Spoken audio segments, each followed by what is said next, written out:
and good evening, YouTube. Welcome to a special edition of the Untitled Show about nerdy stuff. Unfortunately, brought to you on the wrong YouTube channel. To explain briefly what happened, our executive producer unfortunately decided to go all commie trader on us and put it on his own personal channel. Now, that person has been removed from the organization and will no longer be seen again. However, James has kindly stepped in to produce the rest of the show tonight for us. However, please check out the link below for the Untitled Show About Nerdy Stuff channel, where all the good stuff will normally happen, like shows like this, rather than on some other random channel. We have a very special guest tonight. We have Steve Shives along with our usual gang of idiots. And Steve, you saw Star Trek Beyond. I did.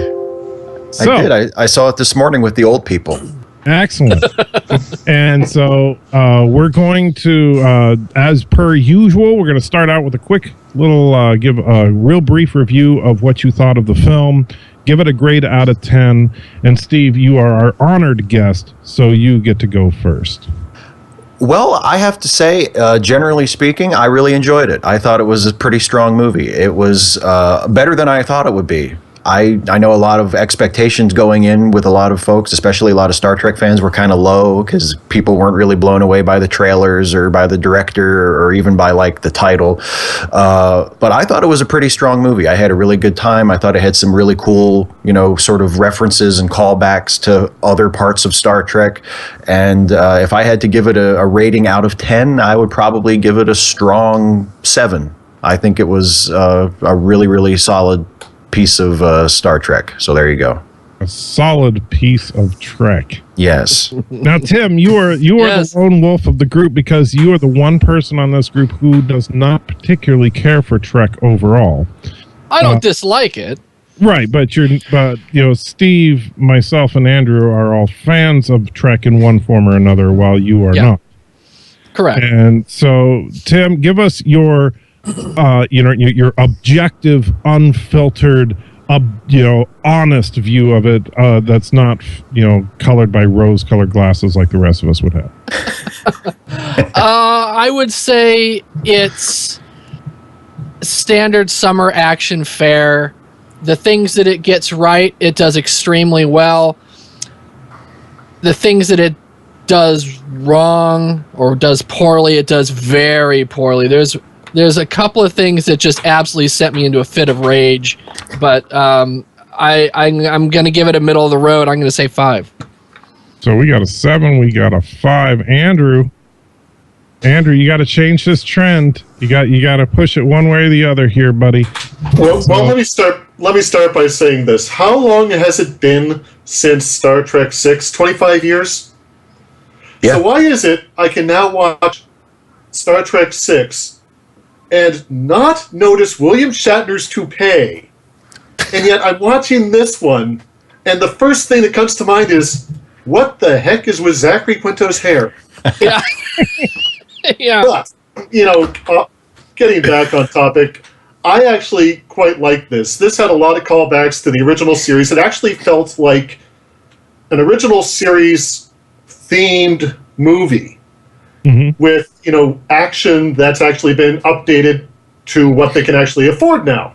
Since, the original series was set in the 60s, and they didn't really have much budget. Now they've got the budget, so let's make it a TOS story, but with action sequences that they actually wanted to do back then, but couldn't afford to. I quite liked it. I'm not going to say it's blowing me away, but for summer fare, especially compared to what else has been this summer, I really liked it. It's actually, in retrospect, I think it's a lot better than Star Trek Into Darkness, which has some real story problems when you look back at it. And I'm going to give it an 8. Wow. So nice score there, Andrew. Well, I got to say this, is that today in the theater, I had one of the best times I've ever had in a theater in my entire life. I cannot speak highly enough. Joshua Crawford's performance, his debut in this, was absolutely incredible. I mean, you would not know that they only had 2 weeks to prepare before doing this command performance show. And I mean, the cast is completely unknowns. I mean, Aidan Smith as Augustus Gloop, he was incredible. Sarah Gwynn Arnold as Veruca Salt, absolutely stunning. I cannot speak highly enough for the great production of Willy Wonka Jr. that I saw today. But that's not what we're here to talk about today. Yes. There's the picture. So fantastic. Okay, as you guys know, I am the hardcore Trekkie. I mean, I have been a Star Trek fan, particularly of the original series, all the way back to the early 1970s. I was very excited. And by the way, that picture was actually my son Joshua's Willy Wonka, for those of you that may be curious. And he was awesome. And this was the first time he'd ever been on stage. I got a question about his jacket, though. Is it just me, or does that jacket look like he's number 6 from The Prisoner? Although I did not do the costume design. Yeah. No, he looks good though. So back on track here. So Star Trek Beyond, the latest entry into the Star Trek franchise, an attempt, I will admit, at trying to be a little more true to some of the concepts of the original series. Now this, and I have to say, again, I'm the person that's been a fan of the show. I'm a person that has been a staunch supporter of the J.J. Abrams reboot, by the way, and even one of the few people that have argued in defense of Star Trek Into Darkness. So I am a fan through and through. Now, of course, in this film, I'm sure you guys noticed that there was a fine bottle of 30-year-old scotch that they showed off very proudly. And, I don't have any 30-year-old scotch with me. I do have some 12-year-old scotch with me. This is an unopened bottle and everything. And also in that same scene, they were drinking Saurian brandy, which I actually have my for God's sake. Nice. here. So okay, now I'm jealous. now my plan was, of course, to put the scotch into this bottle and have a celebratory time. However, then I watched the film. Oh. So I have some rock gut crap vodka here that I'm going to crack open and drink. You will hear it from me right now. Star Trek is dead.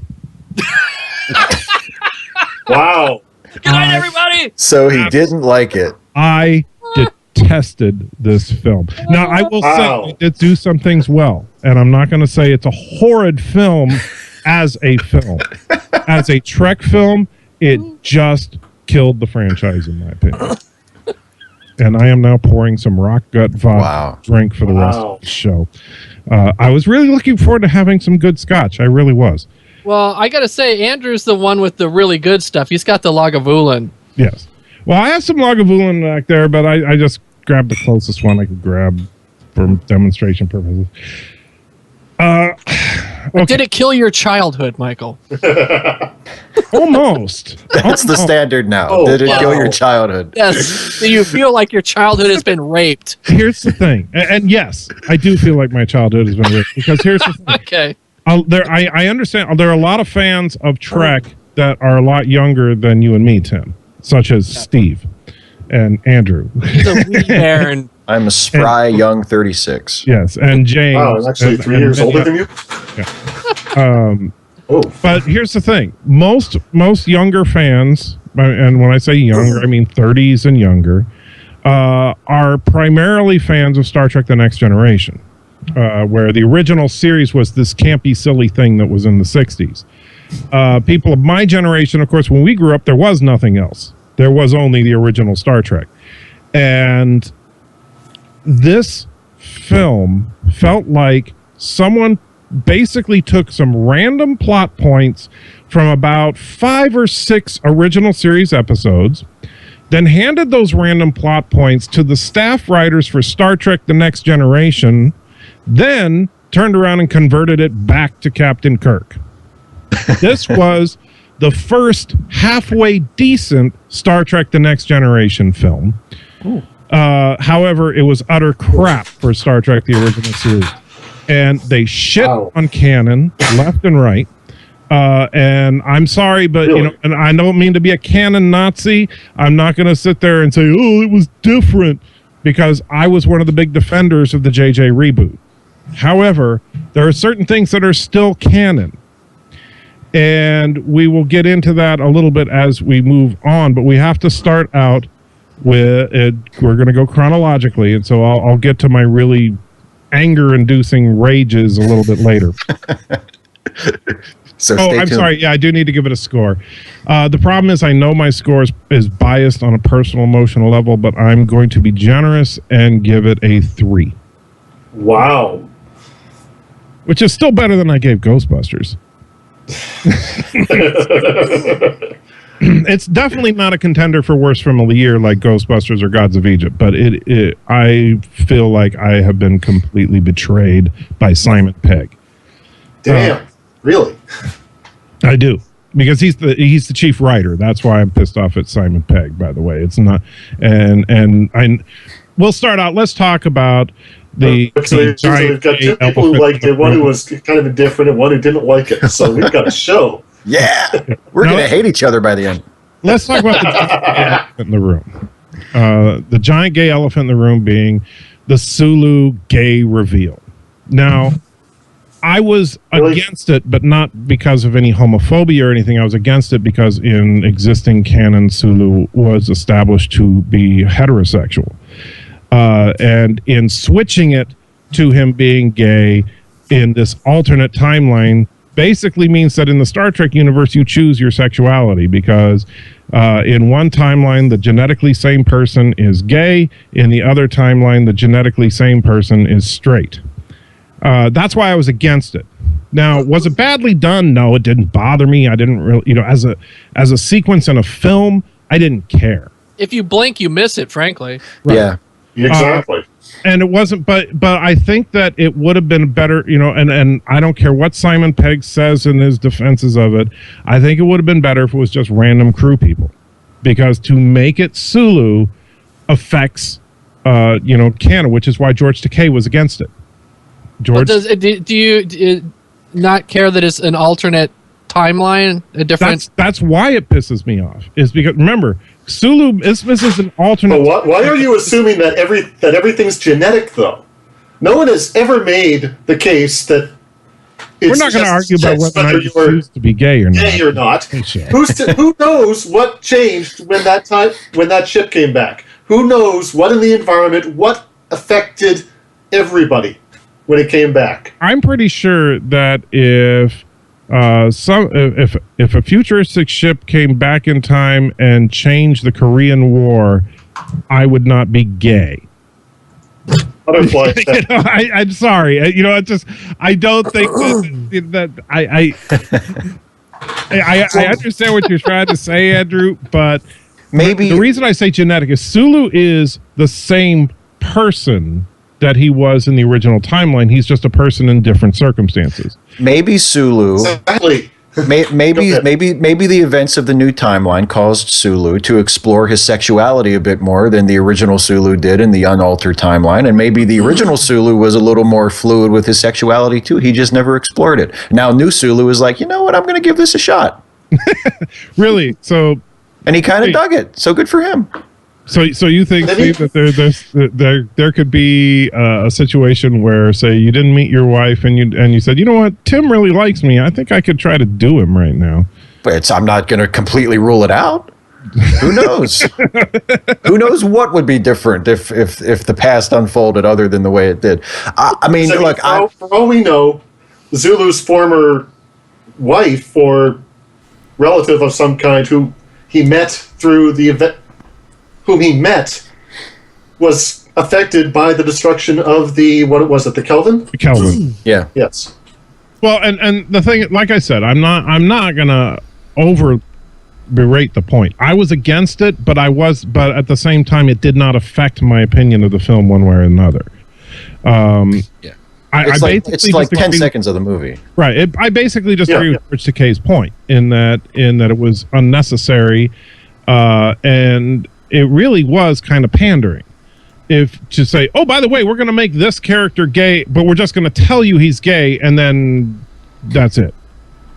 You know, it didn't mean anything. I don't think, but they didn't make a big deal out of it, though. It was just like done. It was done like, oh, there goes Scotty with his family, and there goes her with her. Oh, look, there's his boyfriend or whatever. You know, but why not? And in fact, here's what I would have. In all honesty, if you want to show the sexual equality of the 23rd century, one thing, and I think it would have been both a funny moment and more to the point, is you remember in the early part the captain gives his log, which ironically talks about how episodic their adventures have been, and then they pull a bunch of plot points from various episodes. But while he's talking about how being on a long-term multi-year mission has affected the crew, we see the little gag of the girlfriend throwing the boyfriend out of her quarters. Yeah. Right? Which was a cute little gag. Okay, here's how you make it even funnier and make your point and do it all at the same time. You pan the camera over, and there's a dude throwing another dude out of the quarters right next door to her. And it's Sulu throwing Chekhov out. Or whatever. That'd be awesome. Because we all kind of figured that all along anyway, didn't we? Yeah. But we went camping together in Star Trek V. Come on. But you get my point. Lost under the stars. But I'm just saying, two random crew people, right? And oh, look, there's a straight couple having a fight. There's a gay couple having a fight, and you make it a little gag, and it's no big deal, and nobody reacts any differently to either one of the situations, and you establish everything you need to do without creating kind of this weird, convoluted, non-controversy controversy. I'm going to submit a proposal for the next Star Trek movie, and it's going to have all the characters being gay. There you go. I want to propose a fan fiction where we ship Steve Shives and Tim Turner together after Nero destroys the space station, the International Space Station. Hey. So we're going to go down there. He comes even further back in time and destroys the space station. Yeah, and then we're going to have fan fiction where it's Steve Shives and Tim Turner that have decided. I think that's give me some of that sweet Shives lovin'. That's right. We could be like Captain Kirk's great-great-grandfathers or something. There you now, go. in classic Star Trek, boy, that's a great coincidence that happened. We have the opening sequence of the film having Kirk presenting a lost token to a race that just happens to be the key MacGuffin of the film for a completely unrelated villain. But, hey, reasons. And now I will say this. I love the sight gag with the aliens.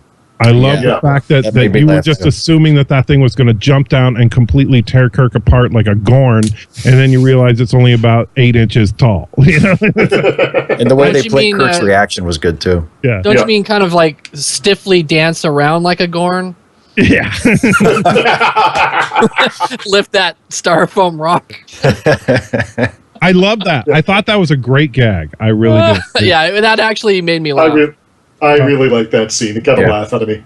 So, but then, of course, Kirk narrowly escapes being nibbled to death by these diminutive aliens. And they, for some reason, take this artifact that they were supposed to present to their leader and just, put it in storage. Okay. In case they call and change their mind. Yeah. And say, give it to us. But it's not like... Well, they're not gonna give it. They didn't accept it, so you can't just leave it. So shouldn't he have taken it back to the leaders of the people that he was being their emissary for, rather than, we'll just put it in the locker while we're going back to Starfleet? Spock's running an eBay scam. Yeah, I think... He's going to try to sell that puppy. My view of that is, where are you going to put it in the meantime? You're eventually going to have to go back there, but right now you've got to get to Yorkton. Yeah, but you see, Yorktown. okay, so let's talk about Yorktown, or as I like to call it, the Federation Death Star. No, I will say that is one of my problems with the film. I didn't really like the aesthetic of that base. I love Yorktown. Yorktown was one of my favorite parts of the movie. No, the aesthetic of Yorktown I loved. I dug that. What I didn't dig was that Starfleet was able to construct Death Star level technology and and keep in mind, they even mentioned that the main villain may try to use Yorktown as a base of operations for taking over the rest of the Federation. Like, this is some huge, massive military might base. Although Starfleet's not the military. Well, we'll get into that one. on that, Michael get all revved up about that kind of shit. on the size of the thing, have you ever thought to consider how big the starbase from, say, the original motion picture or Star Trek 2 or Star Trek 3 is? Actually, those are Starbase really 1, big. Starbase 1 was not revealed until Star Trek 3. Yeah. In Star Trek the Motion Picture, the Starbase was actually only about the size of the International Space Station. Right, the space dock kind of thing. Yeah. I'm referring to the one from Star Trek 3. The big orbiting mushroom. Yes. Right, the big orbiting mushroom didn't show up till Star Trek 3, which was, I thought kind of silly and large, but Yorktown dwarfs it. Not really, by a little bit, but there's enough room inside Starbase 1 for a starship to completely turn around. Yes, but also keep in mind a couple of things. First of all, the Enterprise in this Star Trek is several times larger than the Enterprise from the original timeline. Also, this Enterprise flew into the superstructure not just for a second. Like, it's not like doors open and you're in a room where the starships park. You actually have driving lanes inside this thing for starships.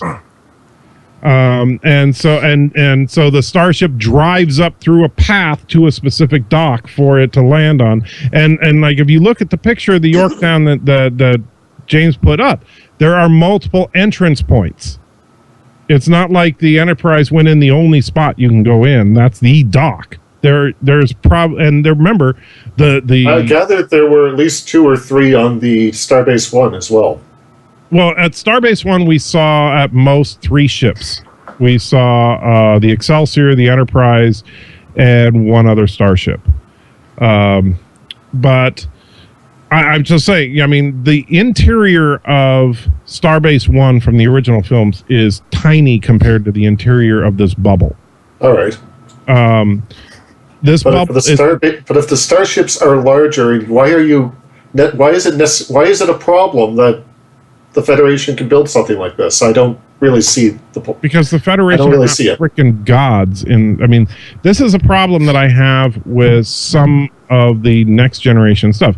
They try to take the technology too far. One thing that makes the technology in movies like Star Trek 2 more interesting is that you understand they have limitations. They can't just tech their way out of everything. When Next Generation came around, they started doing the tech their way out of everything. And that gets boring. When Scotty tries to fix something, he grabs a frickin' wrench. He doesn't tell the computer to reconfigure everything. And you get the feeling that Scotty knows how to use that wrench. In this Star Trek, the technology is like way beyond where Starfleet was in the prior 2 films. If you consider that the hidden base out by Jupiter that was building the Vengeance was a big deal, this makes that base look like nothing. I mean, that base was like a kid's camp out compared to this one. And so I don't buy that Federation technology is that powerful, and at the same time that incredibly weak against a horde of drones. And I mean, okay, so the Enterprise, Yorktown gets a distress, a person in distress, not really a distress call, but a person in distress who says that her ship is in trouble on the other side of a dangerous nebula that we've never been to the other side of. And nobody suspects it's a trap at all. Yeah. Right. It's the most obvious trap ever. Ever seen a movie. Or an episode of Star Trek. Yes. Well, and also, like, okay, so Yorktown is the size of a small planet, but the Enterprise is the only ship. Because the only other ship at Yorktown is apparently still under construction. No, that's not what they said. What they said was the Enterprise had the best technology, except for the one that was under construction. Right, but here's the problem. Here's the problem with that. How many other ships engaged the swarm later in the film? Yeah, 0. No other ship. Yeah, okay. Back to my point. And how is this any different than, say, Star Trek 2, Star Trek... I'm not saying it's not a recycled trope, but I mean, you're the only ship in the quadrant. Can only be at so many times. But they do that in every Star Trek movie. I mean, you know. So the Enterprise apparently is the only ship in the quadrant yet again. The Enterprise is basically like Jessica Fletcher. It's like you never want to be near her because everybody's going to get murdered. Yeah. Oh, shit, here comes the Enterprise. Oh, God. Something awful is going to happen to us. There's a reference I never thought I'd hear. So the Enterprise goes I was hoping for a Murder, She Wrote reference tonight. I'm glad that it happened. So the Enterprise goes through the nebula and encounters a buttload of swarming ships. They're basically one-man fighters. Well, they give a little conflicting information. So what they are could be argued about. They're either because they're manned. I mean, you know what they are? They're the freaking ships from Independence Day 2. Because they're manned drones. That's exactly where I was headed with it. Oh my God! So this this actually explains Independence Day 2.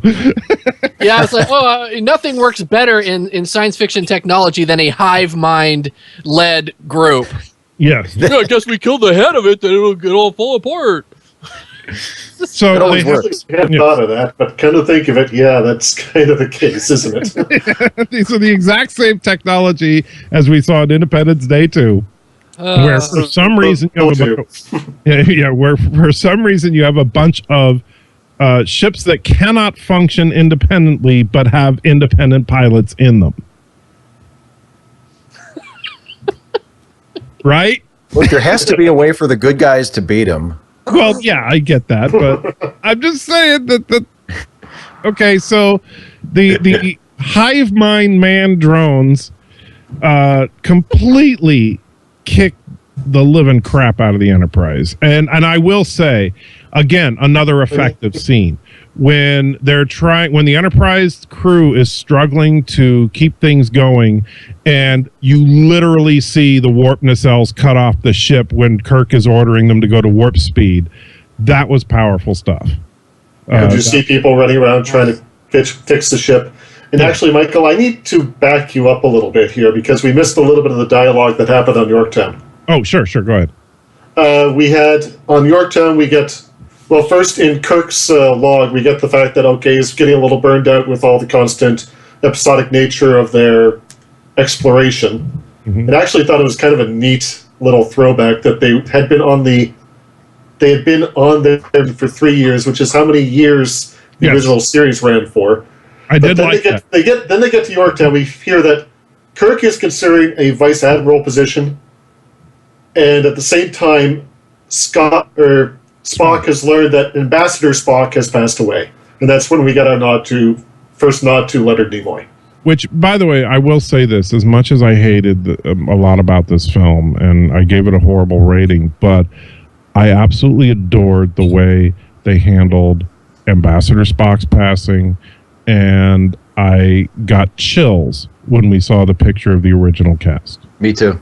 Yeah, I love that. Yeah, I thought that was one of the things they did well. Yeah. Yes. And one thing that's pretty important to mention, because it'll come up later, because it's a plot point, we learned that Uhura and Spock have broken up, presumably because of what's going on with Ambassador Spock. Right. And that... Which makes sense. It is logic. Yes. And that... she has offered to return this gift that he gave her, but he said, no, I gave it as a gift, it's yours. Right. Yes, which does become very important. And now, Skip forward to the battle. Yeah, well, it's funny because I was actually going to put together a list of original series tropes and that they talked about, and Uhura's necklace is one of them. Anybody remember Elan of Troy? Oh, they are only common stones to my people. Yeah. Yep. Okay. And actually, there's a reference to Star Trek 6 there, but we'll get to that eventually. Yeah. So the Enterprise gets the living hell beaten out of it, and the entire crew is abducted as they jettison in escape pods. Again, very effective as far as a terrorizing prospect. I mean, if you think about it, your ship is getting blown to pieces. Your only chance at survival is to jump into this escape pod, and all the escape pods are being snatched away by drones. I mean, what do you do in those circumstances? Can I say, though, can we call a moratorium on destroying the Enterprise for the love of God? Yeah, I know. I mean, this was the third movie, though. Yeah, so. this is the third movie with this Enterprise. So they've done, JJ's crew has done well. They kept the Enterprise alive for 3 consecutive films. Well, and I took it as also sort of an under the radar reference to the original Star Trek 3, where the classic Enterprise was destroyed. Which was the first time the Enterprise was destroyed. And then they liked it so much, they said, we're going to do that a whole bunch more times. Yeah. But yeah, well, and so the Enterprise is laid to rest Generation style, which is the worst possible way. If you want to do anything to remind you of another Star Trek film, do not remind me of Star Trek Generations. Especially with Captain Kirk running around. Done in that movie, but... Huh? I thought it was much better done than Star Trek Generations. You thought the Crash was done better in Generations? No, I thought it was done better here. Oh, yeah. It looked better. Much better. I liked some of the elements in Generations, it just felt stupid. I love that their transparent aluminum was shattering all over the ship. This one actually, I liked the crash sequence a lot better. It was much better done, but it did, when they showed the saucer section coming down, I kept thinking Star Trek Generations. If Malcolm McDowell shows up, I'm walking the fuck out.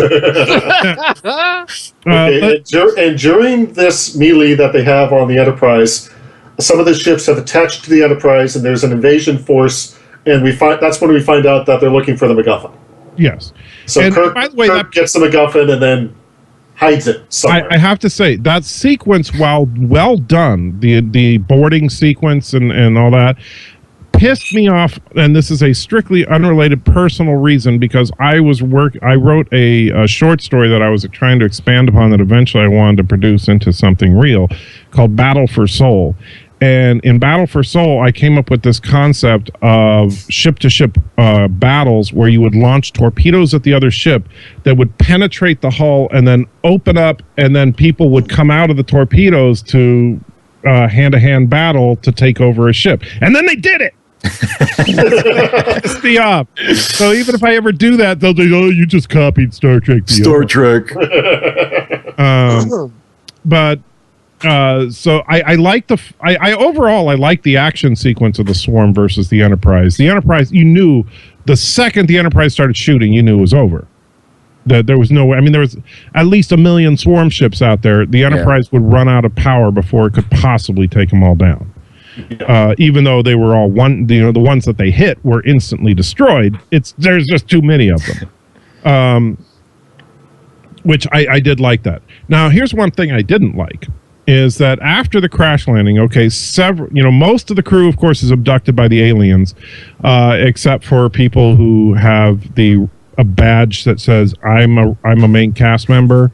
So I'm in the credits. Even some of the main cast members got captured. Some of them, yes, but Uhura and Chekhov were captured. There were no red shirts that escaped. I mean, it was Kirk, Chekhov, McCoy, Spock, Kirk's with Chekhov, right? and Scotty are the ones that didn't get captured. Well, for all we know, there were some red shirts that escaped, but then they ended up like walking off cliffs or something. Yeah, probably. Red shirts don't last very long. But here's no. Now we see the one landing thing that kind of got me was Scotty's, but that I kind of read that as Simon Pegg wanted to give himself an action sequence. Well, that was stupid. So since you brought up Scotty, I have to say, am I the only one who thinks that he was? For some reason, it felt like he was really overdoing the Scottish accent. How many times did he say "lassie" in this movie? He called her Holy lassie crap! 20 times in that first I scene. honestly didn't notice that, but I think I was too busy getting pissed off at Simon Pegg's writing. Well, everything was like, "Oh, lassie, we burn!"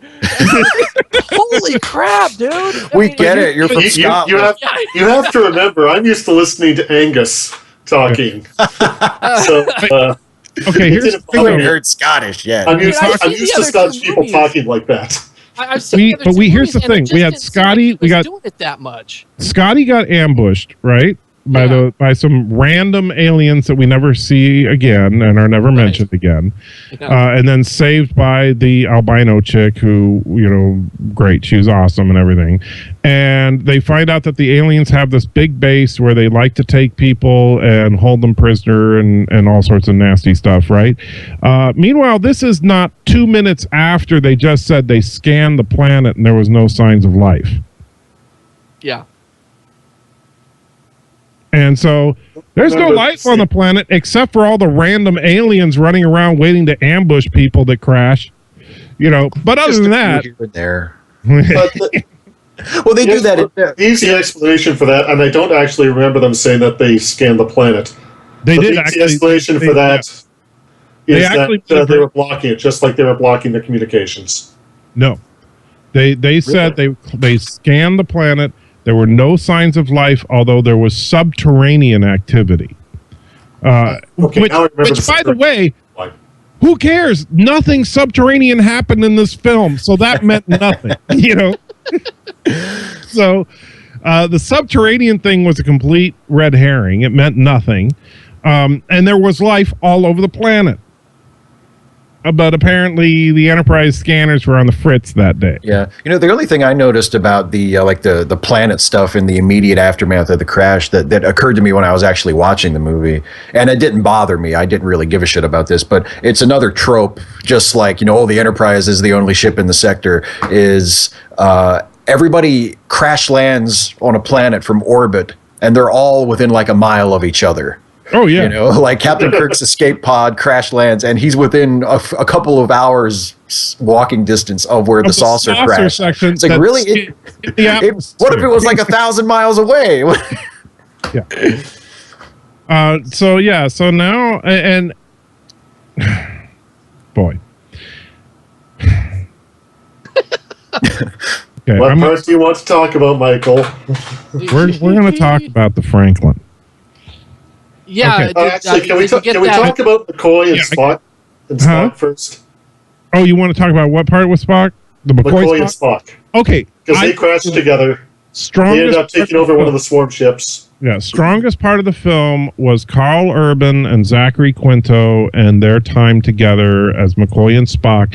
It felt almost like McCoy and Spock.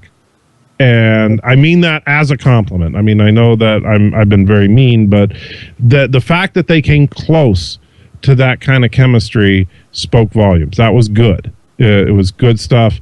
I think they took it a little too far when Spock said that something was horse shit. I think that was a little bit. Come on! At one point, he said, "Remember in Star Trek 6 that I think I would." Go to hell is what he said. Go to hell. And in Star Trek, he mentioned colorful metaphors, but yes, I couldn't. No, Spock saying horseshit. In fact, his first response was, "Well, what does any kind of animal excrement have to do with our current situation?" That is Spock.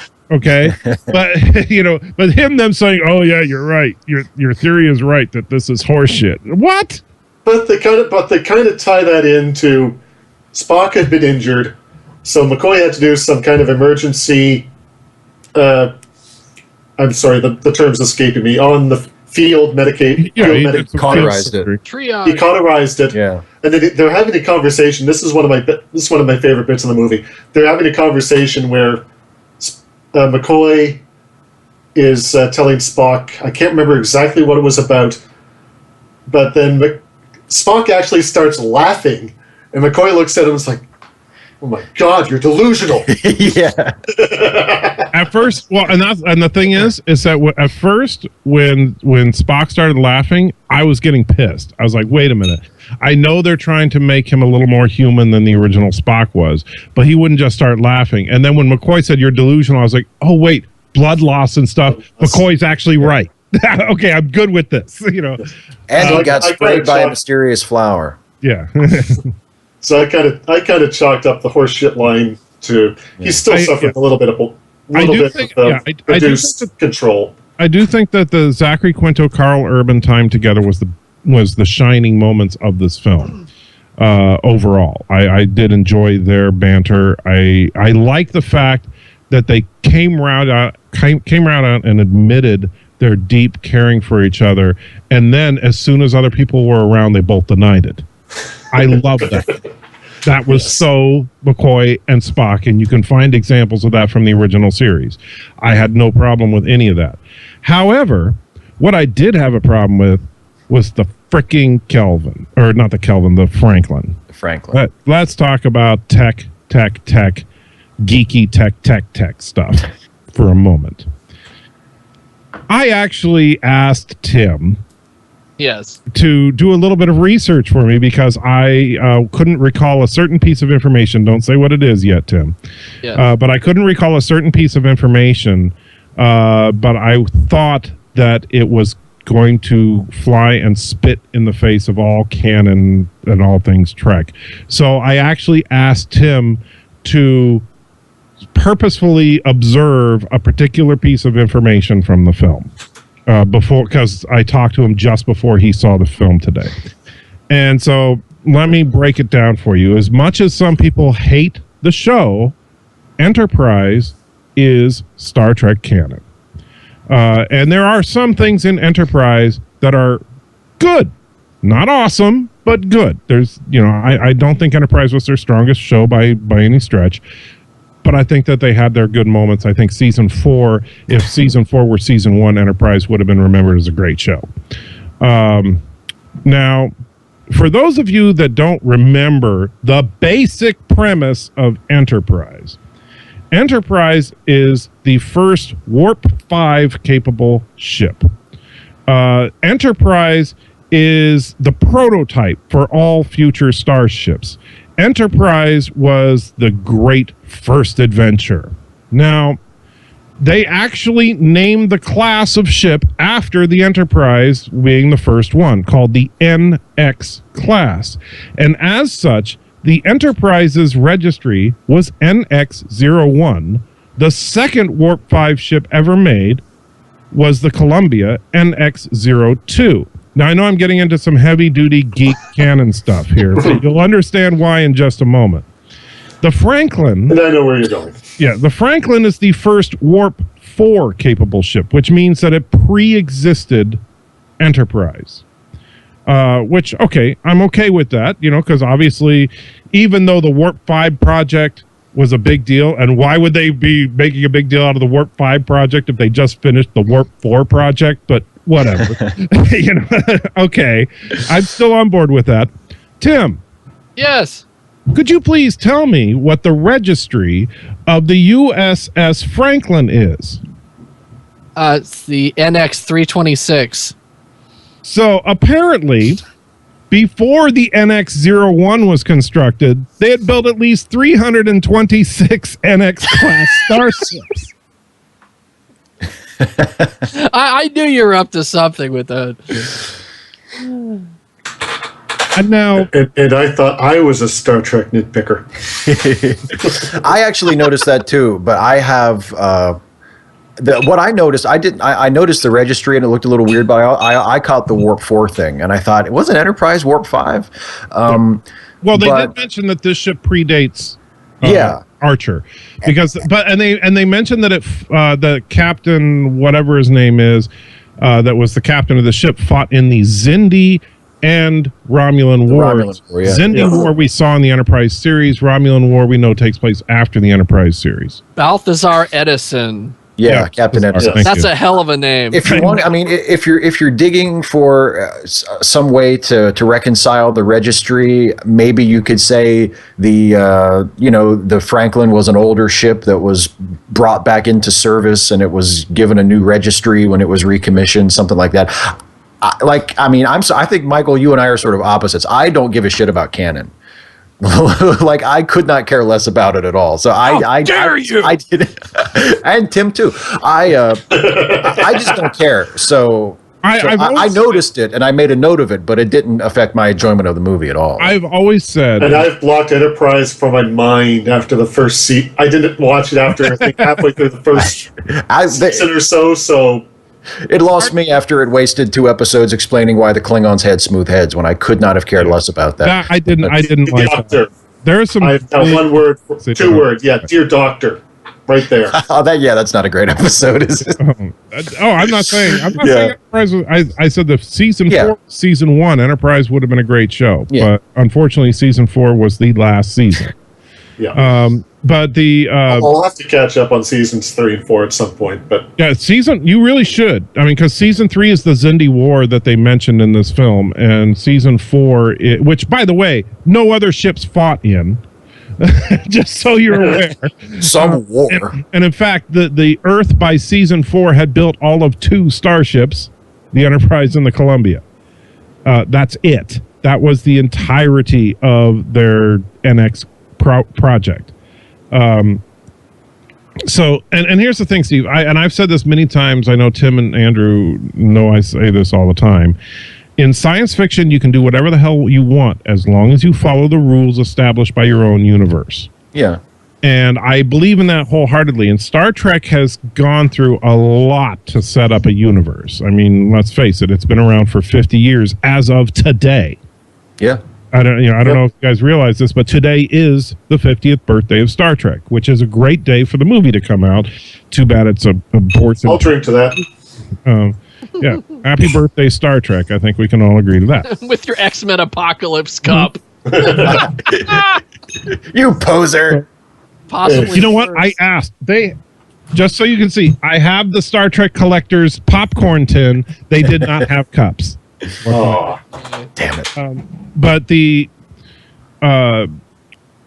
so I love the fact that they decided to release the film on the 50th anniversary. I love that this film does have so many callbacks to earlier works of Trek.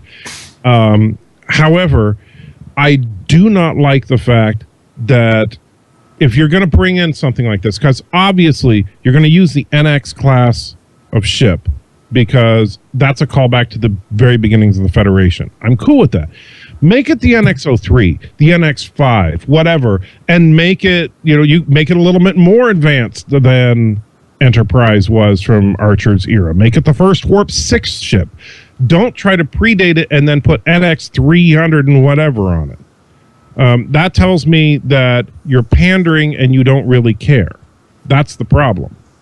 It's not that I really give that much of a crap about the serial number of a starship, because I really don't in the end. But what that's an underlying symptom of is that the writers of this don't care. They don't care enough to look it up, to realize that what they did was to take a dump on canon. And yeah, I get. I mean, I get. Go ahead, Steve. Okay, I was just say. I mean, I understand the objection. I just don't share it. And like I say, I noticed the same problem. I didn't. I noticed the Warp 4 discrepancy, and I was like, wait a minute, that doesn't seem right.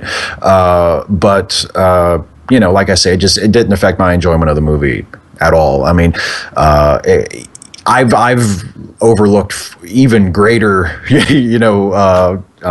sure, inaccuracies and by the way, if it was a good movie. Now, can we talk about the apparent? I have one other thing to add on. To that. Even if you look at the original series, there are a few ships. The ships don't follow numerically. No. One sub. So I don't have any problem with it being a 329 or 326 or whatever it was. That's ship number doesn't mean anything to me. That and for some reason when you were talking, Michael, what came to mind was a quote from NX MS3T, MST3K, they just didn't care. Yes.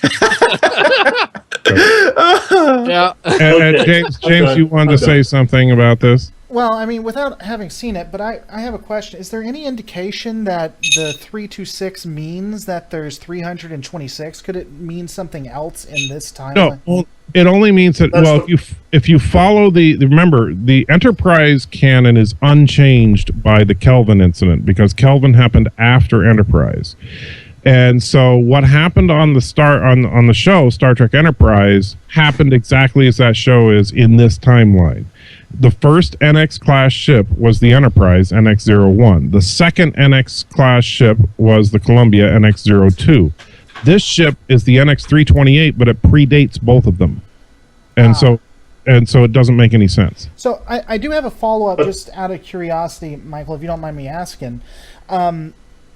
If this bothers you, what did you feel about the destruction of Vulcan? Because I know it's not in this movie, but that bothered me far that greater. didn't bother me because that is an effect of the altered timeline. I see what you're saying, because it happened before. That happened after the Kelvin incident. Okay.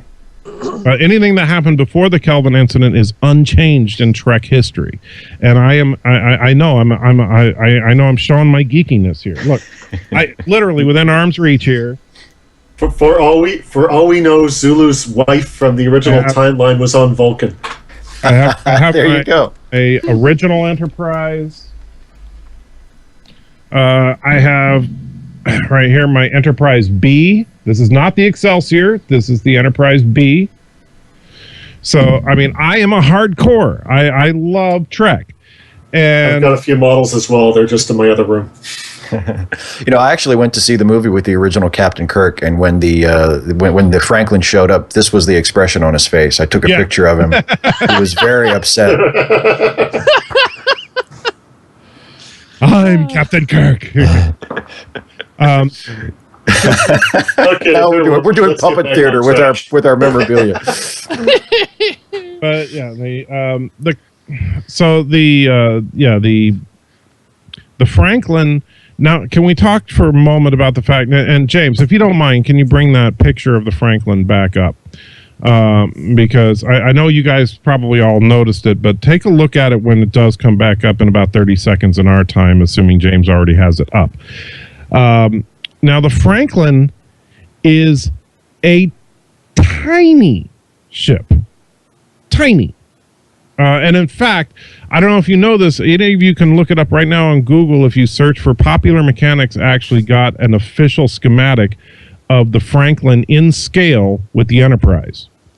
The Franklin, the entire ship, is about the size of the bridge module of the Enterprise. The Franklin is all of 2 decks. The Enterprise, just the saucer section, is some 20-odd decks. So if you can see the picture now, since it should be on your live streams now, notice that the view screen takes up a significant portion of the saucer section of this ship. That's one room, guys. That's the room they were sitting in operating the controls. The top deck is one room. The lower deck, we saw in the film, the mess hall seats less people than my dining room.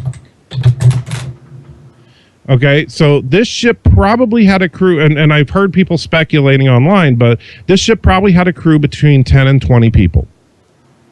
Now, they beamed the entire crew of the Enterprise to this ship. Where were they? Where were they? Where'd they go? Where did they go? How do you put, even if we're talking about the Constitution Enterprise from the 1960s, how would you put 400 people on that ship, let alone the likely 2,000 or 3,000 people that staff the Enterprise from the J.J. Abrams verse? Because the corridors were choked with them. Huh? The corridors were choked with them. Well, you both talked at once. What were you saying, Andrew? How many actually survived? Well, that we don't know. We don't. I'd have to assume that some of them died at least. There were appalling 85% casualties. It was awful. Kirk gets a badge and a new ship. Yeah. Good job, Captain. Get back out there. So yeah, I mean, seriously, there was not enough. That ship is very small. I mean, if you look at it realistically, that ship is probably the interior of that ship is probably on the order of 5 to 10,000 square feet, and you could not put 400 people in that space, let alone a couple of thousand. And even if half the crew died, the 1,000 people that likely survived. I think Scotty beamed a few of them in just to make it look good, and then he kept the rest in the pattern buffers. Yeah, I love. Well, we'll beam them 20 at a time. Well, good thing the entire crew's 60 people, then, right? Yeah, we're full. Oh shit, we didn't think ahead on this. So there's definitely. I mean, I know some people, and I wasn't a fan of how much larger they made the Enterprise in the new show. And they obviously inflated the size of the crews. They mentioned that the crew of the Kelvin was 800 people. And the Kelvin was a smaller ship than the Enterprise. So I'm not a big fan of how they overinflated it, but then to go in the opposite direction, this ship could not hold more than 100 people. And yet they somehow put the entire crew of the Enterprise on this ship. And I'd just like to know where they were. I'd really like to know that. And then this little ship, after the Enterprise got torn to shreds in moments, this ship managed to have a sustained combat with the same swarm. Well, they had a secret weapon, though. Yeah. They had the Beastie Boys. They did have the Beastie Boys. Oh, don't even. It didn't actually come into direct conflict with them like the Enterprise did. Well, yeah, they poised for conflict, but then they waited a minute because it would be more dramatic that way. Exactly. So, are we at the point where we meet our lead villain, Krall, the mouth breather? We never really meet him so much as we just have stuff revealed about him. Oh, by the way, yeah, and the picture of the ships to scale is there. Look in the corner of that picture, and you can see the Enterprise silhouette next to the silhouette of the Franklin. That little white dot next to the Enterprise is the Franklin. Yeah. Can you see the difference there? Yes. Plus, look at the decks in the bottom right-hand corner. It's like you said, there's 2 decks and literally no other space anywhere else.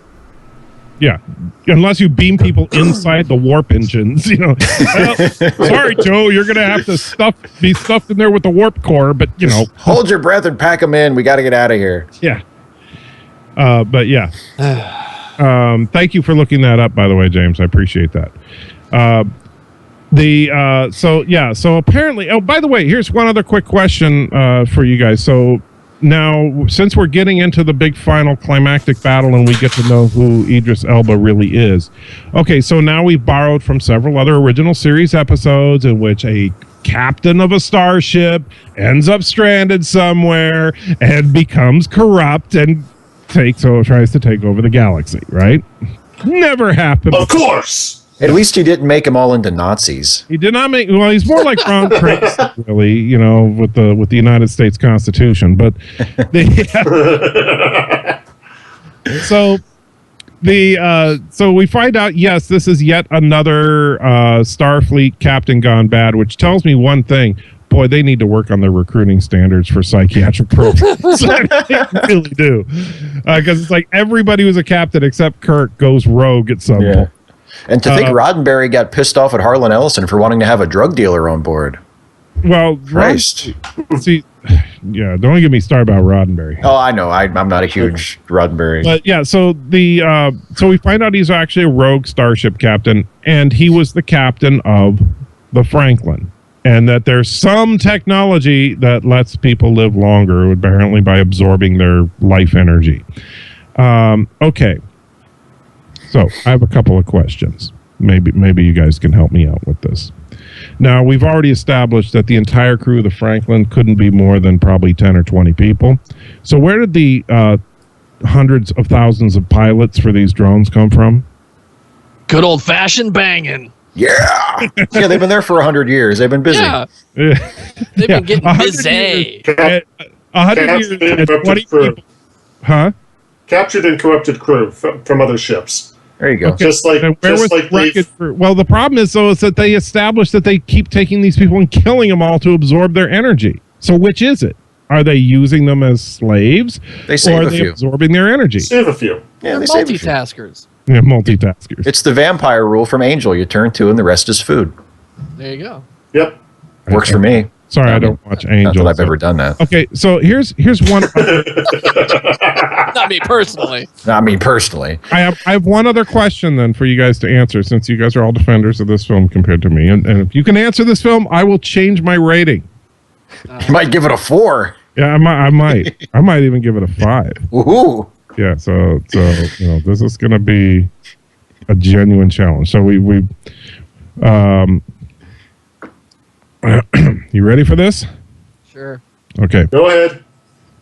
Why didn't Balthazar know where the Franklin was?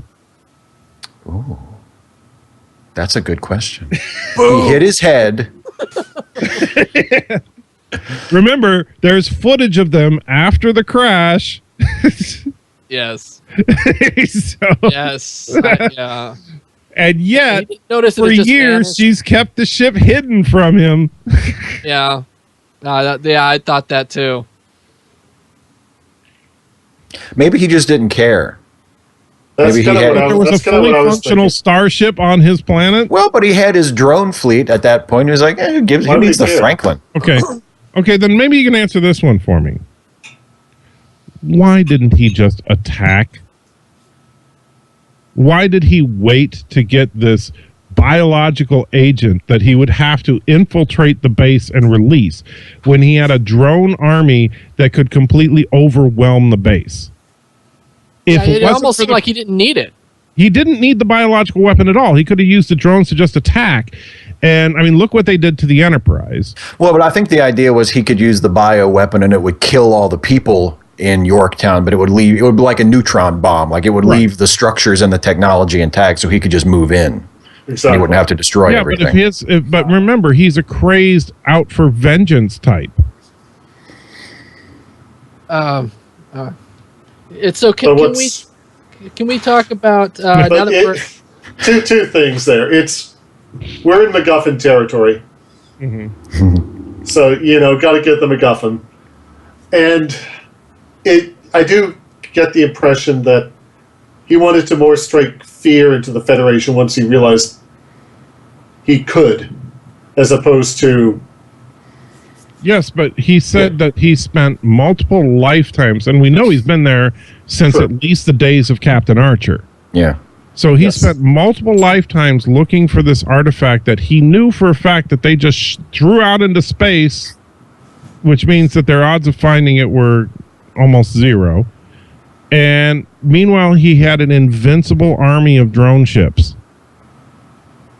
well, clearly not invincible, but Well, the problem I was- see what you're saying. If he had, why did he waste time looking for the MacGuffin at all? Why didn't he just say, he "Hey"? had the ability and the technology to completely wipe out Starfleet, and the fact that he waited 200 years is the only reason that Starfleet had half a chance. Well, he was a sportsman. not necessarily. I got the impression he wanted to take over more than just a starbase. He wanted to take over planets. And in order to take over planets, I don't think the drone. Well, he wanted to Fleet would've sow been enough. anarchy. He wanted disarray. He was obsessed with this whole he was anti-Federation gospel of unity, and which is stupid, by the way. Oh, unity is your weakness. And You know, some people just want to watch the world burn. I want to bring that up because just want to watch the world be organized. I wanted to talk about that because that's something I actually mentioned in my own review of the movie, going up on my YouTube channel either later tonight or tomorrow, by the way. Where that was a shoe that I thought was going to drop at some point in the movie that never really dropped, where his whole beef against the Federation characters was, oh, unity, big deal. Your unity is your weakness, you know? And unity is what allows him to do everything that he does. Yeah, He commands a fleet of drones that flies like a flock of birds it moves in perfect formation. And it's like, you don't see, it's a little ironic that you're ragging on the crew of the Enterprise for wanting to work together as a team when that's And by the way, all you do. he was the only human So he had a diverse group himself, and Yeah, and I was waiting for somebody to bring that up, like even if it was just a wisecrack from Kirk, and it never came up, and I was just like, that's kind of a missed opportunity, yeah, there was a lot of missed. So Michael, we're at the climax of the film, correct? Yeah, if you want to call it that.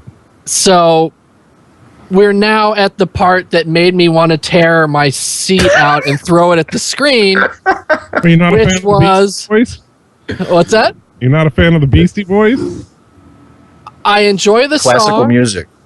Yeah, classic. I enjoy the song, but the use of it at this point was asinine. First of all, it's like, oh well, I have my boom box that I'm going to hook up, and we're going to transmit this, and this song will cause the fleet to crash itself and be disrupted. What? It was the FM frequency that they were using. Yeah. Yes, that absolutely killed the movie for me. At that point, I was leaning towards more positive, and then that happened, and I was absolutely furious with that. I thought that was stupid. Dropping dead after the nuke went off in Avengers. It was asinine. Because it was a throwback to the first J.J. Abrams movie.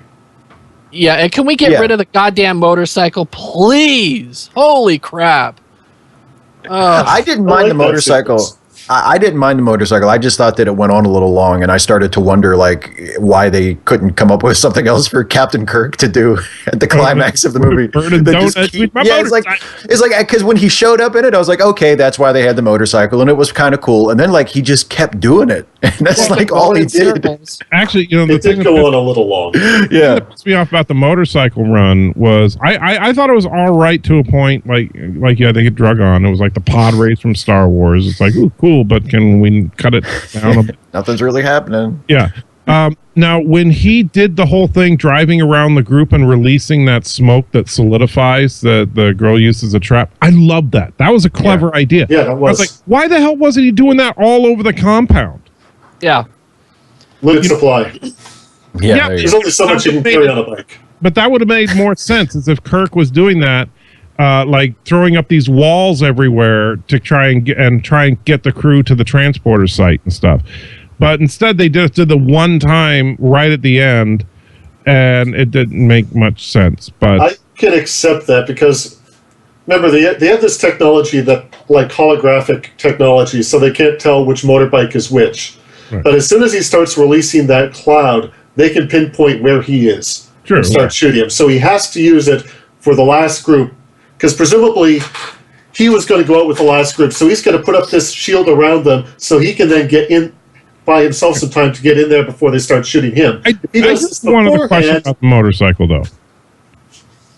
Where did he get the gas? Gas does deteriorate after... Gas wouldn't last 200 years. No. Come on. We've already established that gas in the Star Trek universe lasts a long time. Remember when Tom Paris started the car on Voyager that they took out of deep space? Oh, dear God. Turned the key and it started right up. Okay. So clearly gas technology has advanced. Using cannon. Yeah, I'm impressed. Well, using Voyager against science. Voyager doesn't count. They broke Warp 10 in Voyager. Fuck Voyager. Yeah. Voyager as a series, the Jar Jar Binks of Star Trek. Yeah, I'm completely on board with that. I need to back up just a little bit. How they figured out where everybody was being held. It's a callback to the necklace, like I mentioned earlier. They scanned for the mineral, and then there's a sequence between McCoy and Spock that I liked. So, the whole. So you gave her a radioactive mineral. Radiation emits is completely harmless, but it has a unique signature that you can only find on Vulcan. So you gave your girlfriend a tracking device.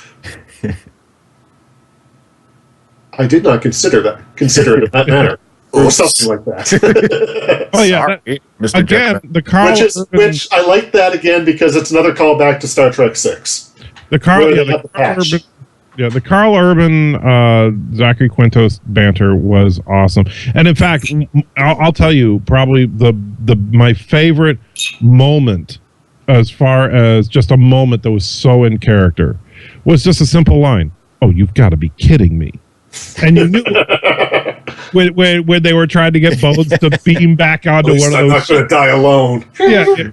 But when they were on the Franklin, they were like, "Oh, we're going to beam the two of you back onto one of those drones," and remember, they didn't show them trying to convince him. They just showed him going, "Yeah, you've got to be kidding me," because and that was so perfect Bones right there. Yeah. Because it's like, no, I'm not doing that. I love. By the way, somebody explain. So, the FM frequency of the Beastie Boys apparently is lethal to these alien spacecraft. Now, is it A, the spacecraft lose control because it jams their communication system and they crash into each other and explode, or B, that the FM signal itself is somehow damaging the ship? Go, Steve. Well, I didn't get that, because that's one of the parts that I actually thought was a little bit too over the top. For the most part, I thought the action in the movie was really well done, but that was the one part where I thought they went a little too far over the top, because I don't think they ever explained why the FM frequency transmission would make the ships explode. I thought it was explained as it would make them lose touch with each other and they wouldn't be able to fly in formation and coordinate anymore. And then all of a sudden they were blowing up as the ship was flying past them. So I didn't get that part. I thought that was too over the top. Wrong answer, Steve. Tim. Okay. What's the answer? The answer is that Simon Pegg needs to be bitch slapped. That is the right answer. I'm going to say that scene was one of the ones where I was going, now I like that song. I kind of like the atmosphere on the bridge, but that action sequence was like, that made no sense. Well, I can tell you this. There was a guy sitting near me, and when that happened, he goes, bullshit! Yeah. I mean, really loud, and everybody laughed because it was true. It was like, come on. Here's the thing: is that okay? Stop trying to be cute. What I would have liked to have seen, and I think what would have made a lot more sense, especially since they were trying to talk about how the range is limited, right? The effective range of this jamming thingy they were going to do with the Beastie Boys was limited. So they fly the Enterprise into it, and any drones that it's in close proximity to just start going in a straight line. Because they can no longer work in sequence with each other. Yeah, some are going to crash into each other, but then basically they're just flying in a straight line, and then the Franklin, and then maybe, I know this sounds crazy on a starbase the size of a planet, but maybe you launch a couple other starships and they start picking off all the ones as they're helplessly flying in a straight line. And also the base defenses could do that as well. And you just have the Enterprise flying through the swarm, and everything they're near can't maneuver anymore and starts going in a straight line. You could have made some really interesting visuals out of that. But to have them just suddenly explode around the ship made no sense whatsoever. And then I kept saying, well, why didn't Spock and McCoy's blow up then? Yeah, thank you, Michael. Didn't Kirk tell them to break formation? I thought that was No, he said prepare to. They never actually did. He said prepare. Well, obviously they did. They didn't get blowed up. They did get blowed up. They got out. McCoy turned the radio off, so they couldn't hear it. Steve, have you seen Independence Day 2? No, I haven't. Oh, I think what they did was they flew to the top of the vortex. Remember, Tim? They flew to the top of the vortex in Independence Day 2, and that way the Beastie Boys... They hit their afterburners to get away from the swarm. Yeah, that's why the Beastie Boys didn't affect them. They kicked in their afterburners and flew to the top of the vortex. When you see... Or maybe it was because they had already sabotaged hysterically at that now. Oh, bet. Because that's actually a thing from Independence Day 2. That's how they got out of the drone thing in Independence Day 2. Well, they had to get out of it somehow. Yeah. Which is funny. So, wait a minute. As I said, that scene was one of the ones where I was like, what the hell's going on? So Star Trek Beyond is the second 2016 summer blockbuster film to feature two characters inside of a drone in a swarm of drones trying to break formation while they figure out a way to stop the drones. Yep. Just wanted to make sure I had that. It is a little specific. I mean, I thought it was weird when they made 2 movies about Truman Capote in the same year, but this is even weirder. I don't think that's fair.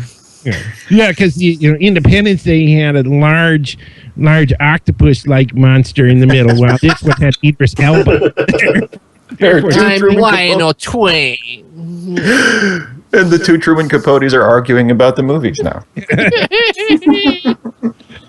Oh, man. Dilithium crystals weren't up to snuff. Preposterous.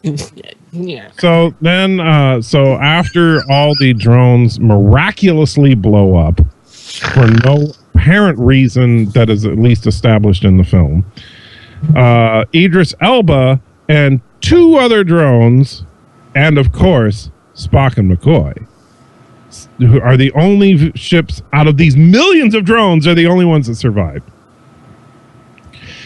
And they get inside the starbase.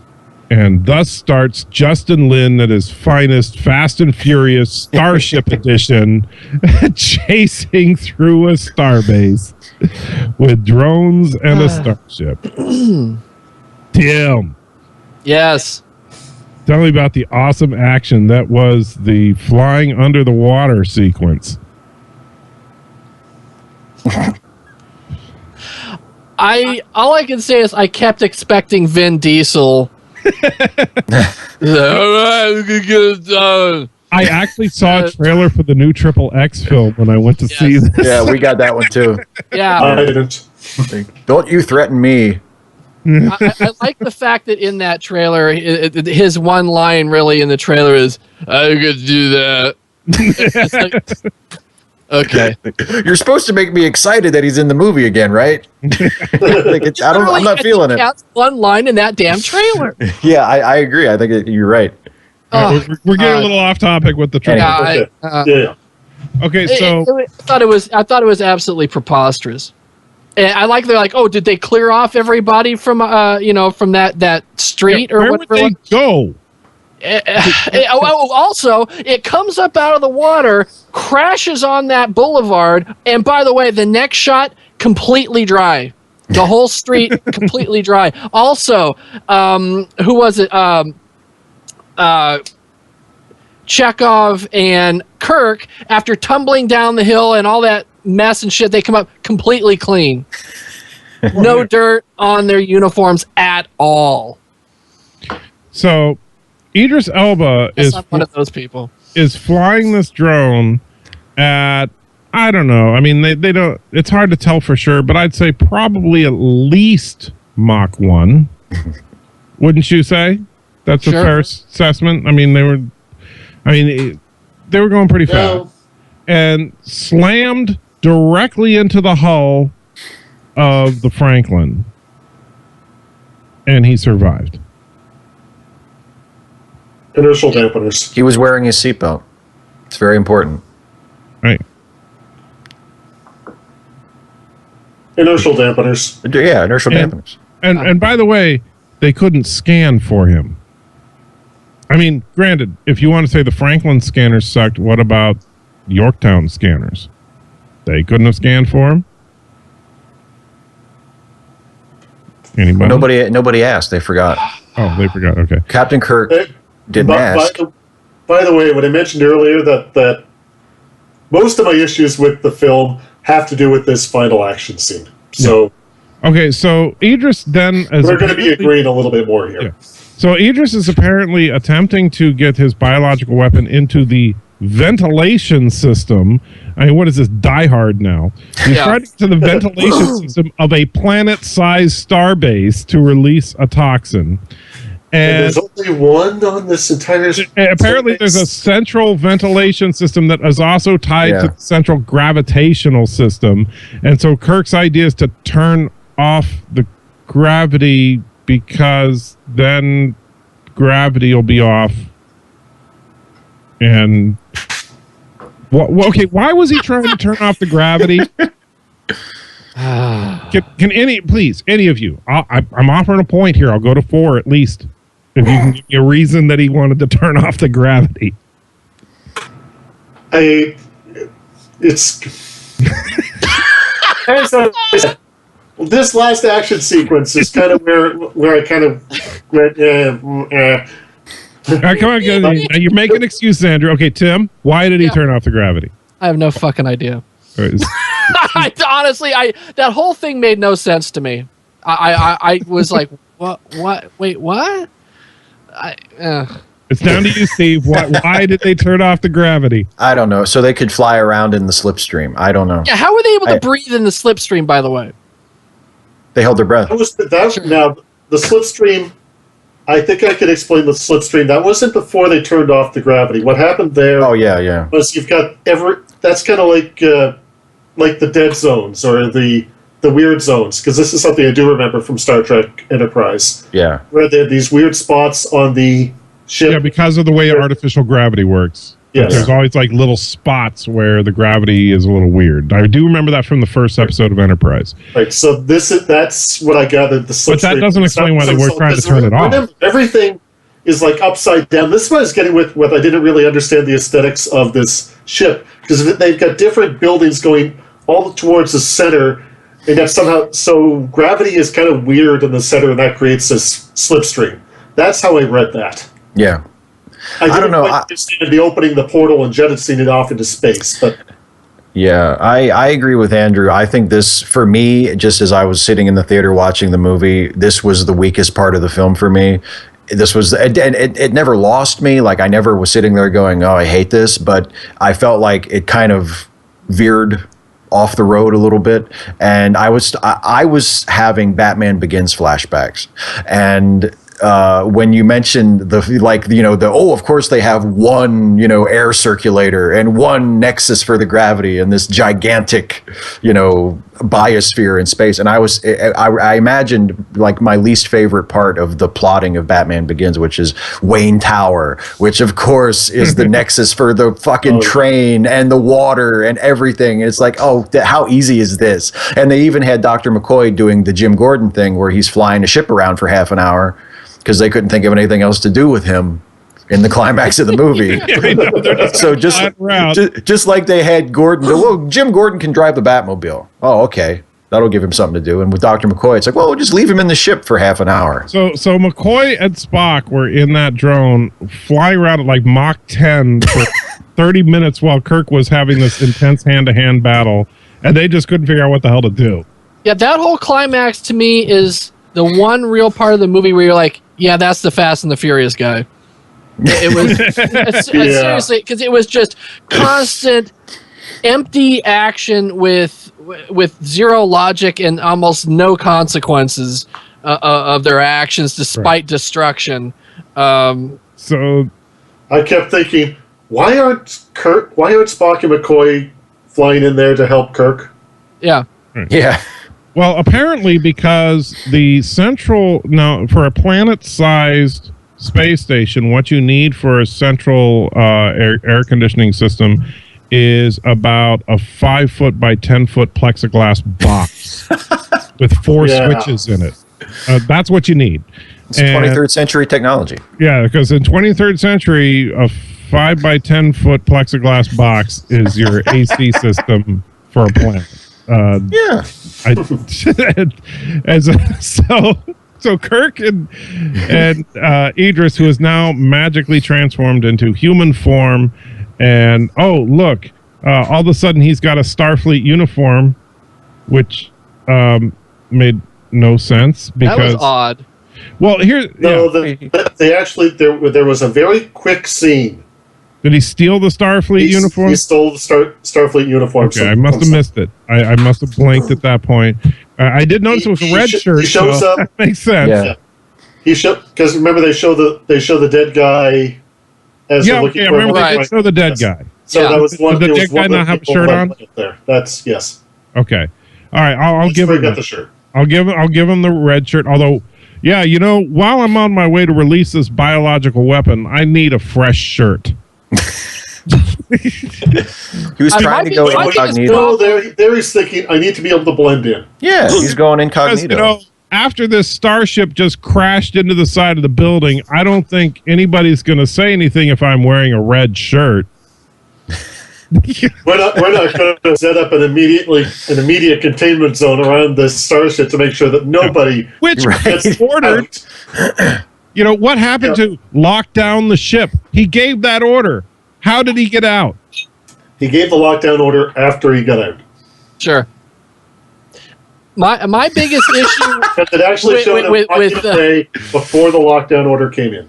My biggest problem with Krall is when he's for the majority of the movie in the makeup. I really think that they gave him makeup that didn't work for him as far as his mouth, because he was like a mouth breather the entire time. I liked his first form with the. It just looked weird. Like it looked awkward when he would try and talk. With the luminescent parts on his skin and stuff where he looked like a glowfish kind of thing. I kind of like that. I thought that was cool. And then when they changed it, he looked like a reject from a Fantastic Four audition. And I was like, why did they bother with that? It looked like an attempt at doing a Skrull almost. Yeah. But like a poor one, but... Yeah, but his shape changing was completely uncontrolled and just like random. Yeah. It was like, space cancer or something. And which made no sense because it's also what made him live so long. So I guess space cancer is good for you? Sure, why not? Okay. Kelvin changed everything. It did. So Kirk and Krall fight in the plexiglass box for way too long. Yeah. Yeah, and that was a little too long. And then magically he bumps into the horrible... Yeah. Oh, and by the way, so pathogens in the 23rd century apparently are like just stay really tightly packed unless you touch it, right? So apparently, because they kept saying it's a biological weapon, and yet it just stays like in this little tight little spot until he touches it, then it wraps around him, and it's like, wow, this was not all that dangerous, was it? Just close the door. Yeah.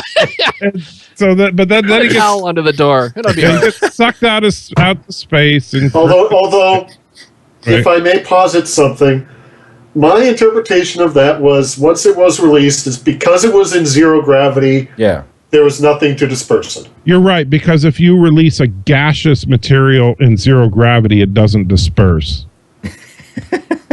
Right. Oh.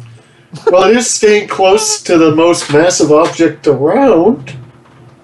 But then why would...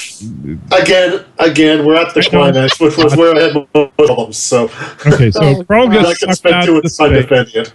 The more we talk about this, the more I realize what a train wreck this thing is. So then we get this really eerie shot of Krall's death.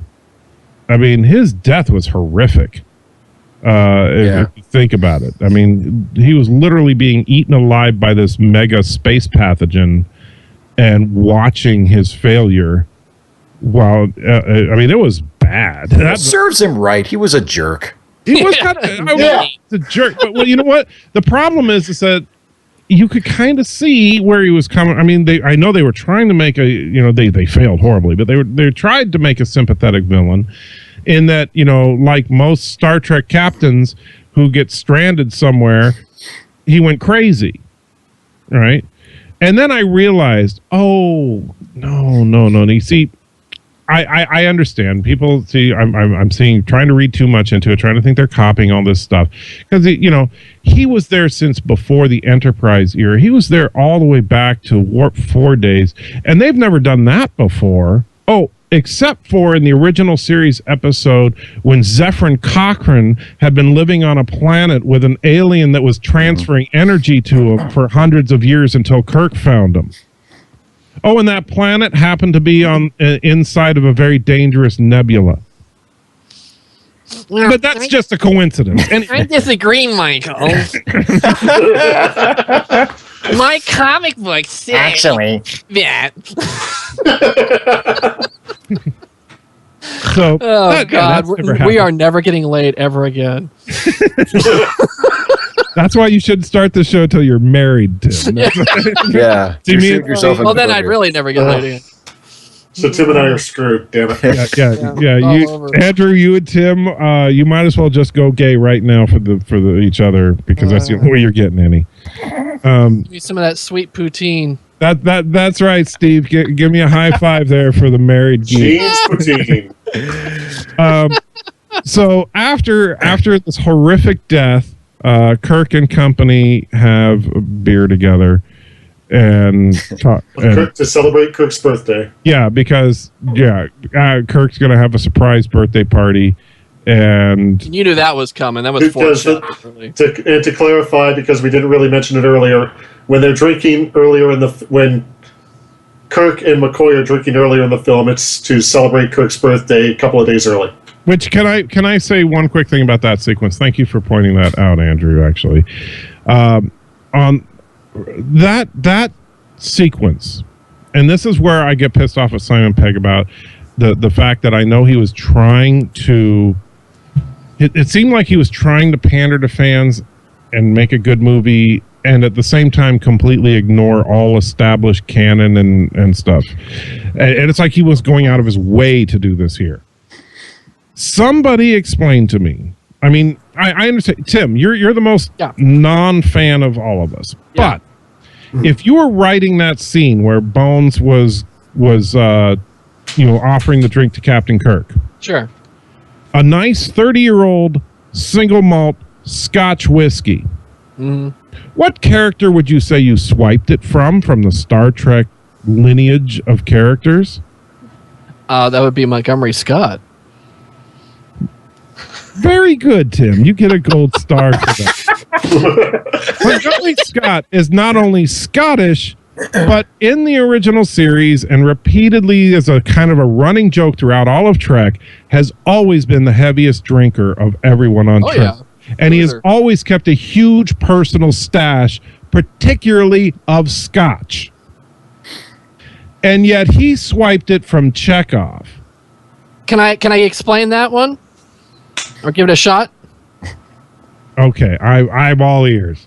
Go ahead, Tim, because if you don't do it, I'll take a shot too. Yeah, well, I'm actually being serious here. I am willing to bet that scene was rewritten and was a reshoot after Anton Yelchin died.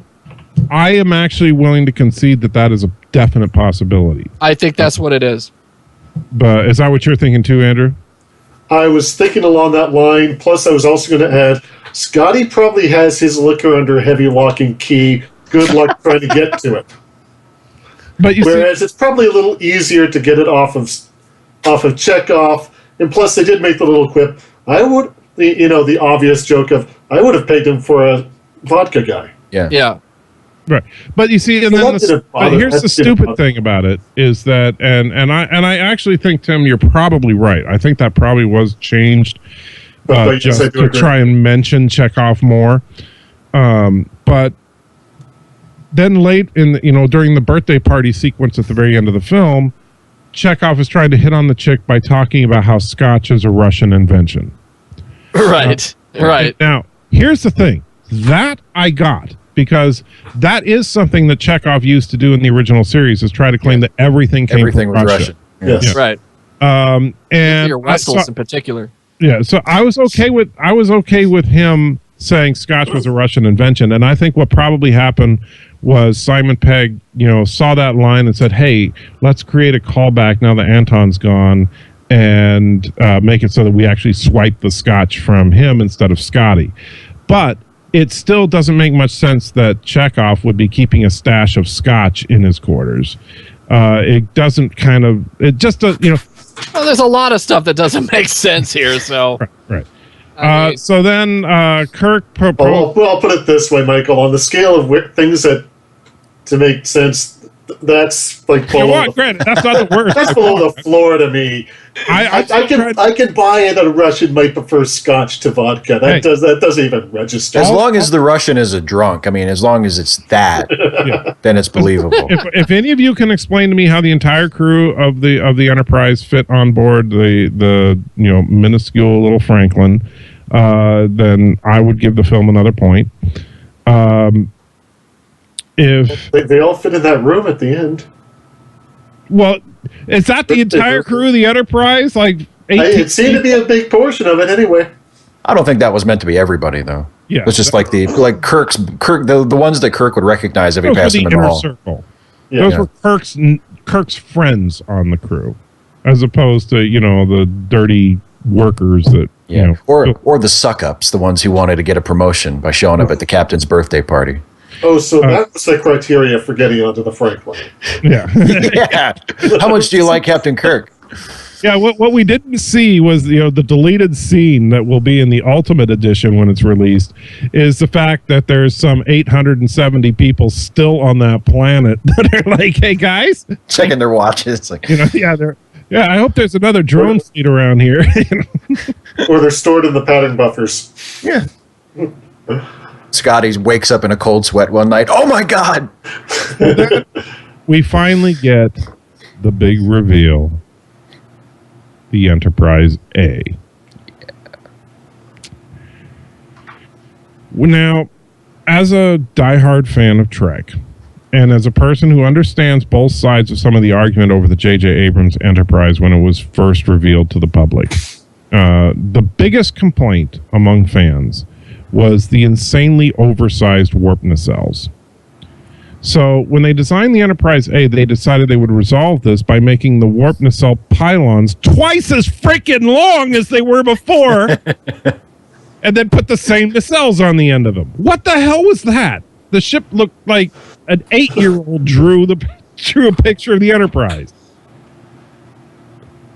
Am I alone? I liked it. God. I liked it. What can I say? I liked that. I liked the sequence where they actually showed it being constructed. I also kind of like how. Now this is unofficial Star Trek lore, but one of the things from Star Trek, I think it was 4, how they mentioned the Yorktown was damaged in the probe attack. So one of the unofficial things from Star Trek is that the Enterprise A was actually the Yorktown refurbished and rechristened. Right. Yeah. But one thing that you'll note if you ever watch SF Debris, who does some wonderful work on Star Trek, Yorktown is officially Starfleet's bitch. In every generation, the Yorktown has suffered. So this is just one more instance of that. The only thing. A looks dorky to me with those extra. I mean, it's like, well, we made the pylons longer, but other than that, it looked like the exact same ship. Yeah, well, that was the only thing that I sort of scratched my head about because, again, this wasn't like a big problem for me. I didn't, shake my fist at the screen when I saw it. But I would have hoped that if they're going to take the opportunity with this movie to destroy the old ship and give them a new one, that they would have done the same sort of thing that they did with Star Trek: The Motion Picture when they redesigned the ship from the TV show, or with Star Trek: First Contact when they had destroyed the Enterprise D and they gave him the Enterprise E. Like the same basic new design, a new ship, the same basic design with the 2 nacelles and the saucer and everything, but come up with a slightly different ship. I was a little disappointed that they basically just rebuilt the old ship, with longer nacelles. Yeah. I can kind of agree. I was half expecting it to be a completely new ship, but I didn't mind it. I'll tell you, and this would have taken it from a 3 all the way up to like a 6 or a 7 for me. And by the way, that picture that James is showing right now was a concept that a fan did before the first J.J. Abrams film came out, and that would have been a much better Enterprise. I remember when that was hyped as being possibly the next Enterprise. That actually looks like the Enterprise. But at any rate, what I wanted to see and what would have really jumped up my rating of this film would be is if they did that time lapse, which I love the time lapse. I did like the time lapse. I thought that was a cool idea of showing that the crew has been spending some time at Yorktown while this ship was being completed. But then have it look like the classic Constitution class from the 60s. I think that would have been freaking awesome. And nerd. I was expecting it to look more. I was expecting it to look more like an Excelsior. But even if it looked like the picture that James has up now, I mean, something that looks like the Enterprise, something that's the same shape as the Enterprise, the proportions. Or how about making it look like the movie? Huh? Or how about making it look like it did in the movies? You mean like an updated version of the... Yes. Yeah, with like the flatter nacelles and... Exactly. Yeah. That's kind of what I was expecting them to do, and I was a little surprised that they didn't do like their version of that ship. This is the limited edition, has the damage from Wrath of Khan on it. Oh. Nice. But yeah.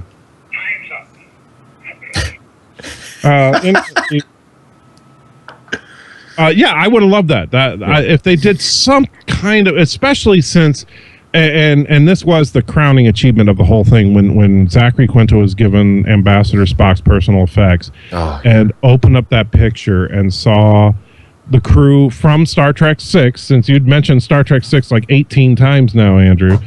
Yes. The cast picture from Star Trek 6,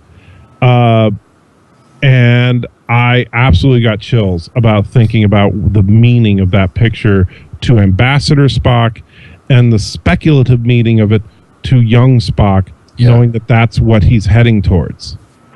Yeah. That was beautiful. That's, if the movie was all done like that, it would have been an awesome movie. That moment was great. It was a really well-handled... It was a really well-handled moment because even though there have been tons and tons of references and callbacks to classic Star Trek and to the other timeline in these Abrams-verse movies, I think this is the most explicit like visual reference to the old series, where it wasn't just Leonard Nimoy reprising his role as Spock.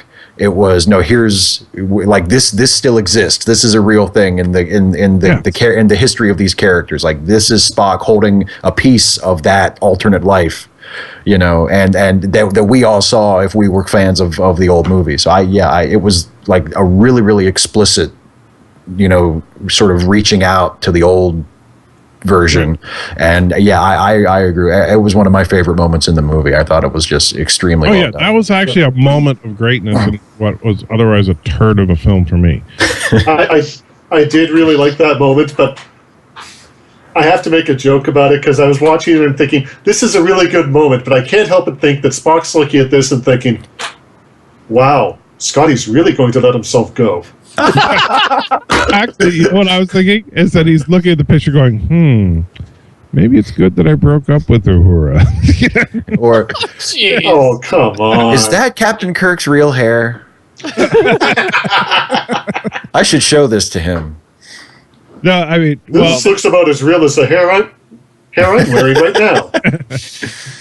Yeah, I don't know what it is about the modern films, but I'll say this about all of the J.J. Abrams first Star Trek films. Spock's hair looks horrible in all three of them. It looks so bizarrely fake. Yeah, There's it really too much of like it's piled too high on his head or something. It looks like he's wearing a hair helmet. Yeah, I don't know what it is, but this is the first film I actually noticed it, and that's why I made the joke. I noticed it a lot in both the first one and this one.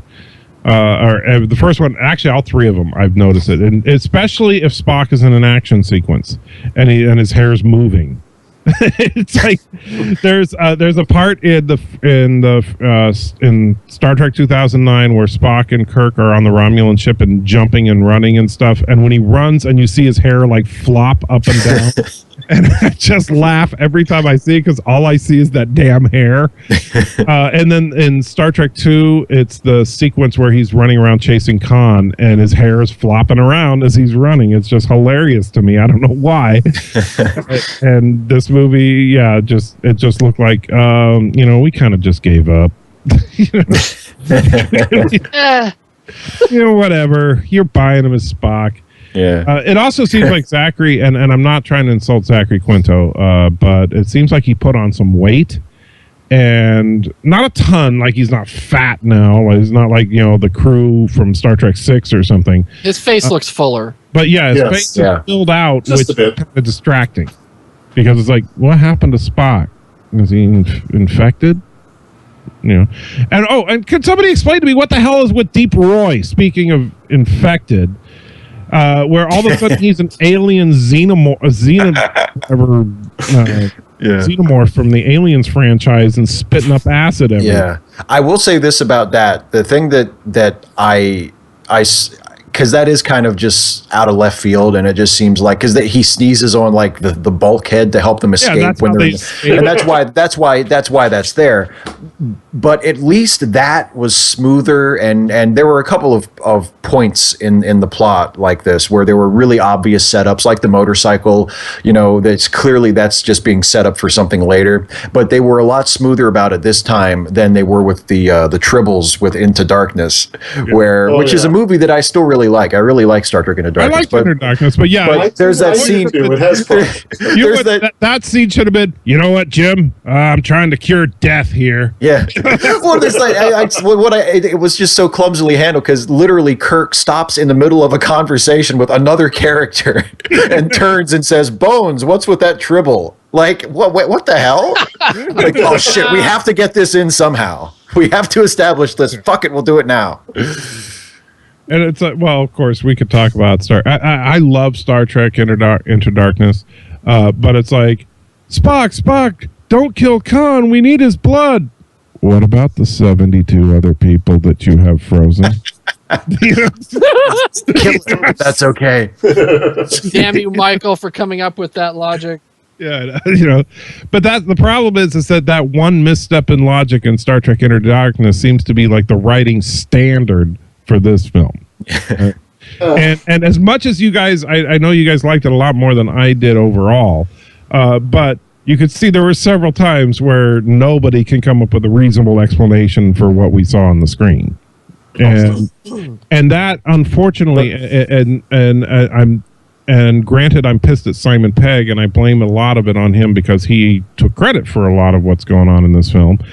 That's bad writing. And Star Trek's Achilles heel has always been that sometimes when it's great, it is truly inspiring. When it's bad, it's almost always because of the writing. The visual effects can come and go. There are some Star Treks where the visual effects are laughable, some where they're good. But what kills Trek is writing, not visual effects, not acting. It's the writing. And this film, the writing was horrible, even though they had some great ideas, even though they had some great moments. I just couldn't get behind the writing. Michael, let me ask you a question too, and I'm dead serious about this. In the closing credits, who do you think should have been billed at the top? Well, they did it alphabetically. No, they didn't. I checked. Did. Nope. I thought it was all alphabetical because I know. No. I specifically looked for that because I was like, oh, maybe they did it alphabetical. Well, nope. John Cho came up top billing, right? Yeah. No, Simon Pegg. Oh. Simon Pegg was first. Weird. Pegg was I first. found that weird, but Chris Pine, Carl Urban, and then Quinto, and then and it's like, what? Why is Simon Pegg getting top billing? I don't understand. I think what they were going for. Well, he wrote. I might be wrong. I get that, but it almost seemed like they wanted to go from, okay, these are the people, we want to end with the people who are most important, because I think Chris Pine was close to last, wasn't he? No, he was second. Yeah, he was second. No, he came after John Cho, I'm pretty sure, didn't he? I thought he was. Are you sure that John Cho wasn't first? I don't remember seeing Cho until Yelchin, around that area. Well, I'll have to rewatch. Anyway. Yeah, but I think like kind of a weird order to have. I do know in the previous movies they did the same thing though. At the end when they show you the credits of the main cast, they never do them in order of like character importance. I don't think Chris Pine has ever been first billed just because he's Kirk. Until they do when they do the Krall and they list the entire cast, then Pine is first because he's Kirk. But when they're just doing throwing the names up on screen while the computer graphics are whirring around, I don't think they've ever had Pine go first. I mean, I will say this: as much as I ragged on this film during our talk, is that I will be buying it on Blu-ray. I have every Star Trek film. I have seen every Star Trek film with one exception on opening night, and that one exception was only because I had a work commitment that I couldn't get out of. And I yeah, I'm still a diehard fan of the concept of Trek, but if this is the direction it keeps going, I'm not going to be happy. I mean, just being honest, it felt like Star Trek The Next Generation rewritten for the original cast. It felt too politically correct, too forced with it, and I'm not talking about the whole gay thing. I didn't care. But it just felt like there was not enough conflict between the characters like we classically see in original series Trek. They touched on, and this is a problem I had with as much as I liked the banter with Zachary Quinto and Krall Urban, and I said that was some of the best stuff in the film, the fact that they both came out and said how deeply they respect each other kind of undermined that a little bit, because they very rarely did that in the original series. They were cutting into each other all the time, but you understood that there was a level of respect there. Right. But they wouldn't come out and say it. And in this, they came out and said it. And it's like, but they did think they might have been just about to die, so. Yeah, but I think about when they were being tortured by Nazis, and McCoy was making fun of Spock about his inability to have a genuine feeling while they're in a jail cell waiting to be executed. I mean, do you think that would be a time for him to say, "Hey, Spock, I know we're buddies." No. He's like, "You wouldn't know what to do with a real feeling." That's just how they are. I don't know. It didn't. A lot of people, and maybe you guys can explain this to me, because I don't know what's wrong with me here, but a lot of critics, are saying that this feels the most like they really cared about the essence of what Trek was. It didn't feel like that to me. It didn't feel like old Trek at all. The last films felt more like old Trek to me than this one. And I'm going to disagree with you there, because to me, as I said right at the beginning, especially with the characters, felt more like their original series counterpart in this film. Here, or in the first few films, it was all about, let's face it, was all about Kirk and Spock. Barely anybody else got any time. Kirk, Spock, and McCoy was the trinity of Trek for... Yeah, and it was mostly Kirk, Spock, and a little bit of Scotty in the first two films. McCoy was there, and he was definitely felt like McCoy, but he didn't interact with Spock all that much. He really didn't even interact with Kirk all that much, aside from when they first meet each other. Problems with the two films. That's actually, I think... But here, I really think a lot of the banter between Kirk, or between Spock and McCoy, I loved every scene of them. I love the character interactions here. That's what I really liked about this film. I understand the problems that were brought up. In fact, just to start to wrap things up, I'm going to drop my score down to about a 7 out of 10. Okay. So Andrew because of the conversation we've had, I still really like the film. I like the character interactions. It has problems with the action sequences, particularly at the end. Tim? Yes. What are your final thoughts, your final score? Well, I've pretty much said all the negative things I need to say. I will end it on a positive note that I'm not a fan of the new Trek, but I will say that Krall Urban is the superstar of the new Trek. I think he, more than anybody else, really brings it every time.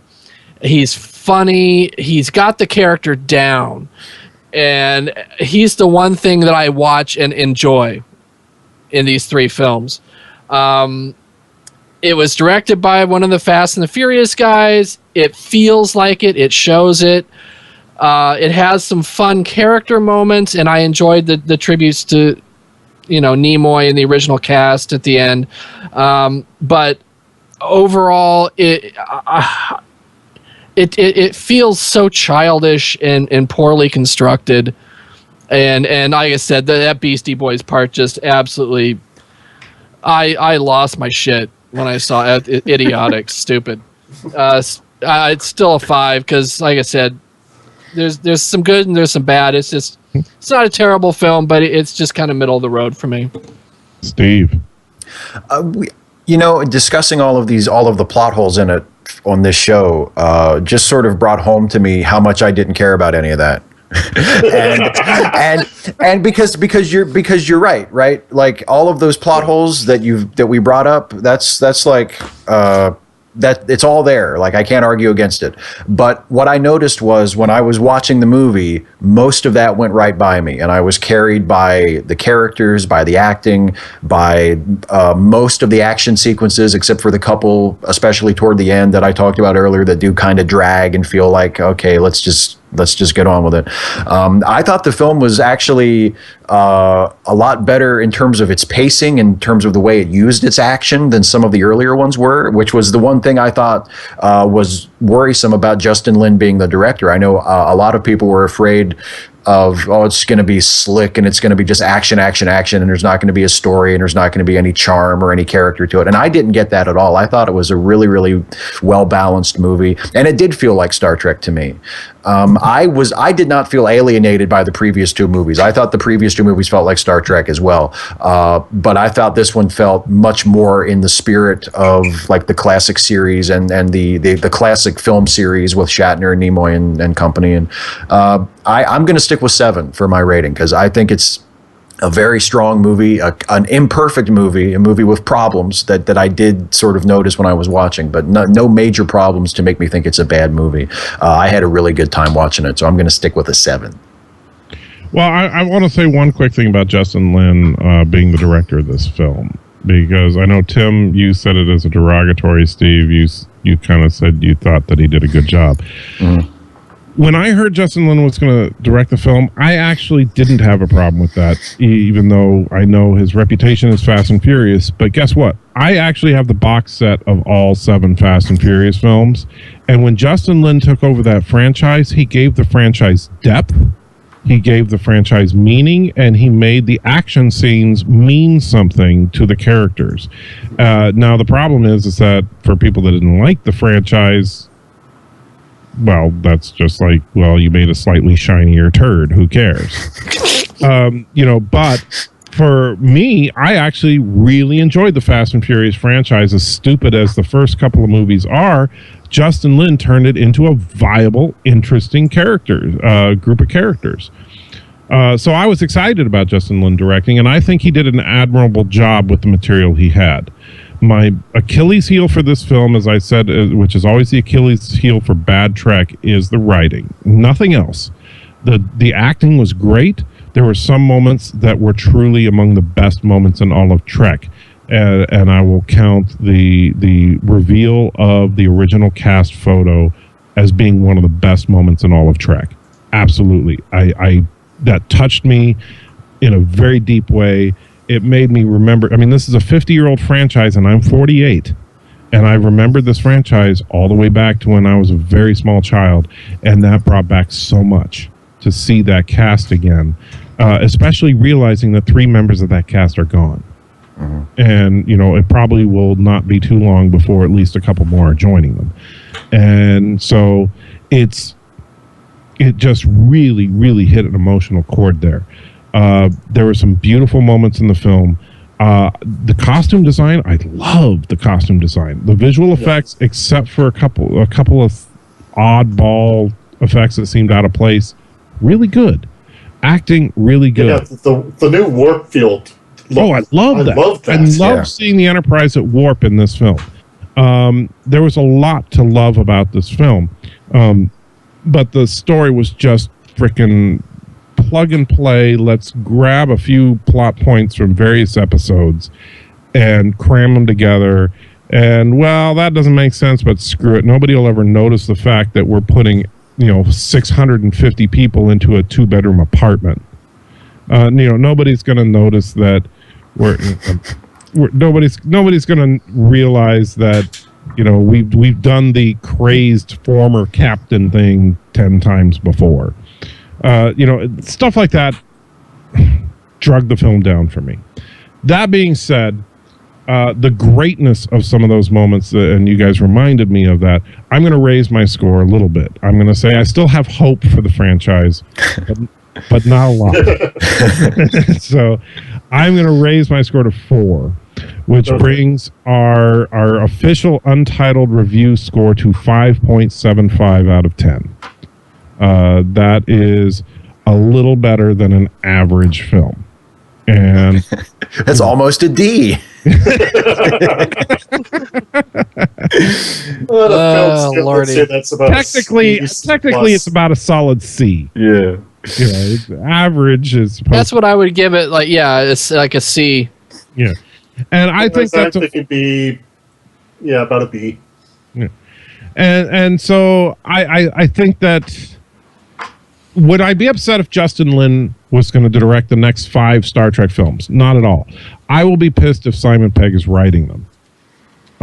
I think that Simon Pegg, he's a funny guy. He's a good actor. He's got some great chemistry with a lot of people in Hollywood and stuff. But, if you're going to write, Shaun of the Dead, write, stupid, silly comedies. Don't write Trek. On that note, I would kind of like to know what parts of this film he wrote, because from what I got, it sounded like Simon Pegg did the character dialogue. I'm not sure who wrote the plot, but whoever wrote the plot, that was where it was shaky. Well, I think that they definitely. I think Orsi and Kurtzman were far better writers. They should bring them back. Anyway, I did want to say one thing, and I think it's appropriate to end the show like this. Cheers to DeForest Kelley, to James Doohan, to Leonard Nimoy, and to Anton Yelchin. Absolutely. To our lost Trek friends, they are, well, unless you're Steve, of course, I think they're in a better place, but they're... God. You don't have to bring that up. Had to go there. They're in Starfleet heaven. Yeah, they have gone to the other side of the final frontier. There you go. Across the Great Barrier. They, Anton, way too soon. Yeah. Chekhov was just budding as a character in this new franchise. I am so sad to see him gone. Although I have to say, hats off to J.J. Abrams for announcing that they will not replace him.